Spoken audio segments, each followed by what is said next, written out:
Moi!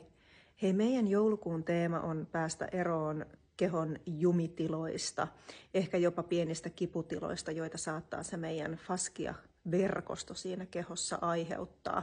Eli silloin kun se meidän faskia-verkosto, faskia-kalvosto ei ole siellä nesteytetty tarpeeksi tai se, että siellä on tullut semmoista pientä sykerömäistä, vähän niin kuin solmua sinne faskioihin, niin silloin saattaa tuntua siltä, että ei oikein voimat riitä tai ei ole liikkuvuutta tai voi tulla jopa kiputiloja, niskahartiaseutu, alaselkä ynnä muuta. Niin keskitytään tässä kuussa availemaan niitä jumitiloja pallojen ja blokkien, ehkä jopa rullien avulla.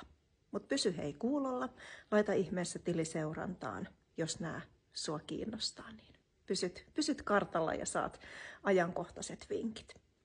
Palataan. Moi!